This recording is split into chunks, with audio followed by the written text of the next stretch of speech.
नमस्ते, आपके साथ मैं हूं जयप्रकाश शर्मा और आप देख रहे हैं हमारी स्पेशल रिपोर्ट। 9 सीटों की जंग, जनता किसके संग। सिर्फ 13.5 घंटे और बस फिर 2027 के सेमीफाइनल की काउंटिंग शुरू हो जाएगी।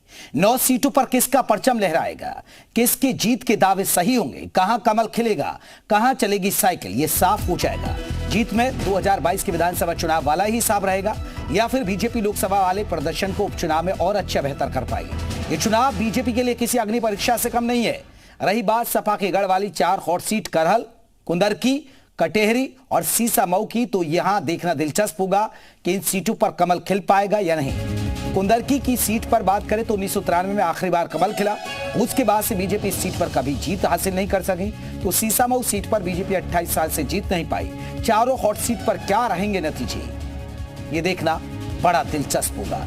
बताया जाता है कि 2027 के नतीजे इन नतीजों पर काफी असर डालेंगे। जो आज उपचुनाव के जो कल नतीजे आएंगे, वो नतीजों का असर 2027 के मुकाबले पर, यानी 2027 के सेमीफाइनल इसे माना जा रहा है इन नतीजों को।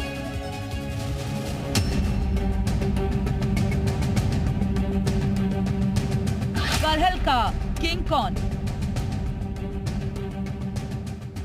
सपा के गढ़ करहल में फूफा अनुजेश यादव और भतीजे तेज प्रताप यादव में कांटे की टक्कर है।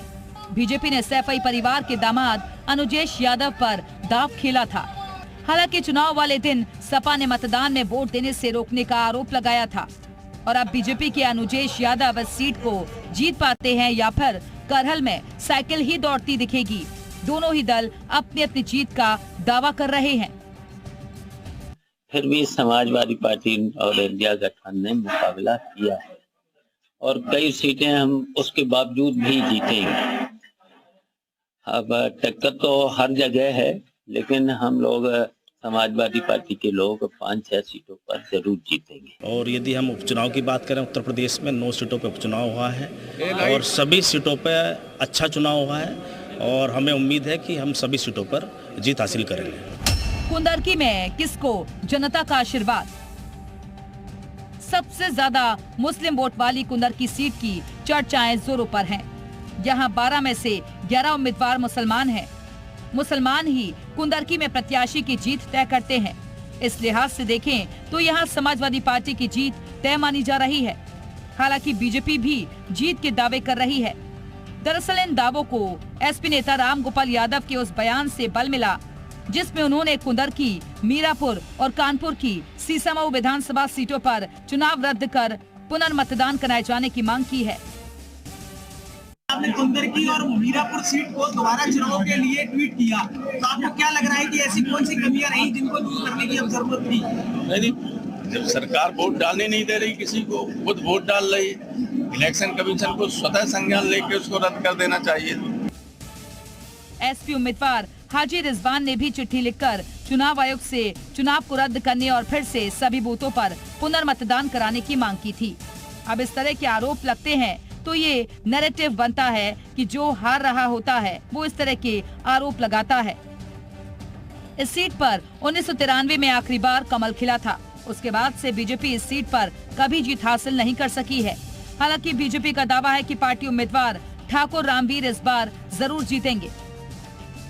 आदरणीय मोदी योगी जी की लोकप्रियता है और कार्यकर्ताओं की परिश्रम की पराकाष्ठा है, जिसके आधार पर हम चुनाव जीतेंगे। जनता जनार्दन का आशीर्वाद।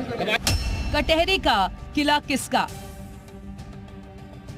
कटेहरी सीट भी सपा का किला रही है। इस सीट पर 2022 में चली साइकिल क्या इस बार पंचर होगी या फिर सपा सांसद लालजी वर्मा की पत्नी शोभावती वर्मा एसपी के गढ़ को बरकरार रख पाएंगी या बीजेपी कैंडिडेट धर्मराज निषाद को जनता का आशीर्वाद मिलेगा। हालांकि दोनों ही दल अपनी अपनी जीत का दावा कर रहे हैं। जहां तक यूपी की बात है, यूपी की जनता 9 की 9 सीटें भारतीय जनता पार्टी को हरा रही है। इसलिए परिणाम तो उन्होंने खुद ही बता दिया, तो हम क्या बताएं। परिणाम तो वो बता रहे हैं। उन्होंने तो परिणाम आने से पहले ये मान स्वीकार कर लिया कि वो हार रहे हैं। सीसामऊ में किसका डंका। सीसामऊ सीट पर बीजेपी 28 साल से जीत नहीं पाई है। इस बार यहां बड़ा उलटफेर हो सकता है। बीजेपी का एसपी कैंडिडेट नसीम सोलंकी को मात देने का दावा है। नसीम इरफान सोलंकी की पत्नी है, जो 2022 में यहां से चुनाव जीते थे, लेकिन एक मामले में सजा होने के चलते उनकी सदस्यता चली गई थी। जनता के बीच में दुधारू गाय बन के गए। अब विपक्ष के लोग तो ठाठ गाय बन के गए, तो ठाठ गाय से कहाँ दूध मिलेगी?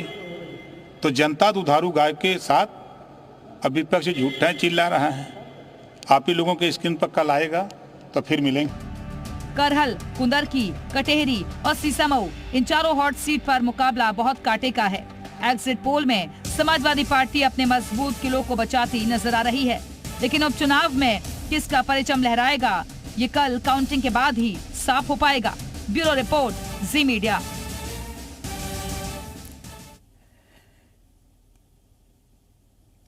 तो देखिए, कल नतीजे आएंगे, लेकिन धड़कनें बढ़ रही होंगी, नफा नुकसान की बात कर रहे होंगे लोग, आकलन कर रहे होंगे। तो अभी हम आपको बता दें जहां जहां वोटिंग हुई है और जहां कल नतीजे आ रहे हैं। हमारे साथ हमारे तमाम सहयोगी जुड़ गए। विशाल हमारे साथ आपको बता दें लखनऊ से रहेंगे, मैनपुरी से हमारे साथ अतुल रहेंगे, कानपुर से आपको बता दें कानपुर की सीसामऊ सीट से परवीन पांडे रहेंगे, मोहम्मद गुफरान हमारे साथ प्रयागराज की फूलपुर सीट से रहेंगे, मुजफ्फरनगर की मीरापुर सीट से अंकित मित्तल रहेंगे। तो तमाम लोगों के पास चलेंगे कि अभी माहौल क्या लग रहा है, क्योंकि धड़कनें कहीं ना कहीं उम्मीदवारों की बढ़ रही होगी। कल उनके नतीजे, जनता ने किस पर, किसके दावे और वादों पर भरोसा किया। विशाल, सबसे पहले लखनऊ से मैं आपसे थोड़ा सा समीकरण समझना चाहता हूं। ये जो कल नतीजा आ रहा है, ये माना जा रहा है कि 2027 का सेमीफाइनल है। ये इस तरफ इशारा करेगा कि किसका माहौल बन रहा है। नहीं, देखिए बिल्कुल जेपी, जैसा कि आप भी जब पश्चिम यूपी में थे, उसके बाद तमाम सीटों पर आप गए और आपने जब रिपोर्ट किया होगा, तो एक चीज़ बहुत फैक्टर वाली थी, वो ये था कि वोटर्स बहुत साइलेंट थे।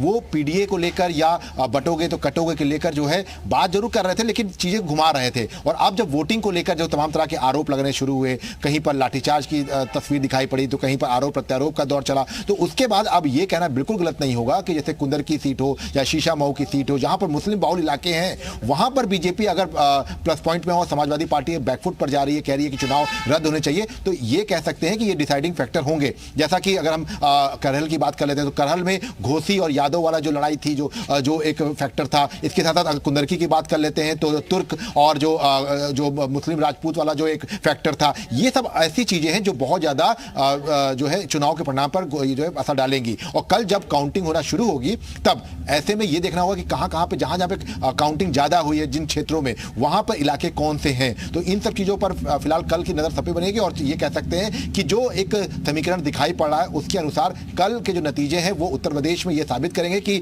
अब जो 2024 का जो लोकसभा चुनाव के जो नतीजे का था असर था, वो कितना बचा है या खत्म हो गया है। और 2027 की एक लकीर भी खींची जाएगी। चलिए हम लौटेंगे, सीसामऊ का रुख कर लेते हैं। हमारे साथ परवीन जुड़े हैं, परवीन के साथ भी लोग हैं। परवीन, जरा लोगों से जानिए क्या माहौल लग रहा है, क्योंकि हालांकि कल नतीजे आ जाएंगे। सीसामऊ वो विधानसभा जहां बीजेपी के लिए बड़ा मुश्किल है, बड़ा चैलेंज है। जी भी बिल्कुल, चूंकि दोनों प्रत्याशी हैं, समाजवादी पार्टी की बात करें या बीजेपी की बात करें, सुबह से दुआओं का दौर जारी है। यानी बीजेपी के प्रत्याशी लगातार मंदिर बाई मंदिर दर्शन कर रहे हैं। हाल फिलहाल मेरी बात हुई तो उनका लगातार दुआओं का असर कितना मिलता है ये देखना होगा। वहीं एसपी प्रत्याशी लगातार सुबह से नमाज कर रही हैं, मस्जिदों में जा रही हैं, तो ये पूरा दुआएं कितनी काम आती ये देखना होगा। फिलहाल लोग हम उनसे जानते हैं कितना असर, क्या लगता है कल का रिजल्ट कितना किसके पक्ष में रहने वाला है। मैं नरेश त्रिपाठी, कल का रिजल्ट पूर्ण रूप से भाजपा प्रत्याशी सुरेश अवस्थी जी के पक्ष में रहने वाला है, क्योंकि यहाँ पे सुरक्षा का अभाव था और विकास का काफ़ी अभाव था।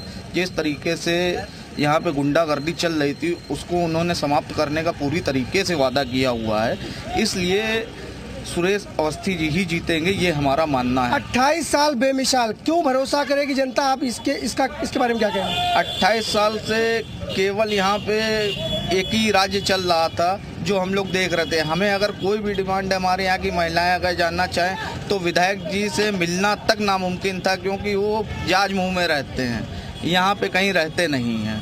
यहाँ पे केवल आते जाते रहते थे, ना कोई उनका कार्यालय है यहाँ के काम नहीं हुआ, ना कोई विकास बहुत ज़्यादा हुआ। यहाँ पे केवल गुंडई और धमकी लोगों को। आप क्या मानना है, क्या लगता है कल का रिजल्ट क्या रहने वाला है। कल का रिजल्ट हमारे भाजपा प्रत्याशी बड़े भाई माननीय श्री सुरेश अवस्थी जी के पक्ष में रहने वाला है। और ये पक्ष में इसलिए रहने वाला है क्योंकि हमारे जो प्रत्याशी हैं ये पूर्ण रूप से सीसमो के विकास के लिए अग्रसर हैं और यहाँ की जनता को पूर्ण रूप से विश्वास है देखिए परवीन पूछिए, क्योंकि कमल लंबे वक्त से यहाँ खिला नहीं है, तरीके से पूरा विकास करेंगे, जनता की सुनेंगे और जनता को समय देंगे।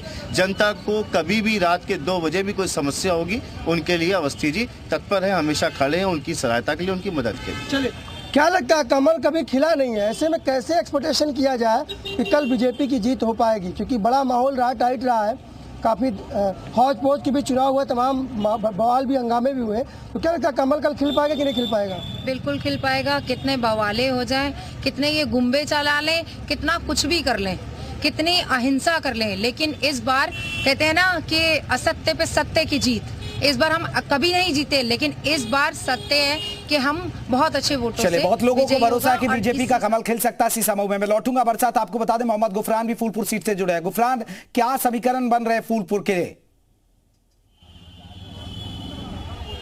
बिल्कुल, देखिए फूलपुर की अगर बात करें तो निश्चित तौर पर ये जितना बीजेपी के लिए महत्वपूर्ण है उतना ही समाजवादी पार्टी के लिए है। बीते लोकसभा चुनाव में फूलपुर में समाजवादी पार्टी जो है करीब 17,000 वोटों से ज़्यादा मतलब लीड ली थी। तो ऐसे में सपा उस लीड को बरकरार रख पाती है या नहीं, ये भी तय हो जाएगा कल जब मतगणना शुरू होगी। दूसरी तरफ अगर फूलपुर की बात करें बीजेपी के लिहाज से तो ये इसलिए भी महत्वपूर्ण है क्योंकि केशव प्रसाद मौर्य को प्रभारी बनाया गया था।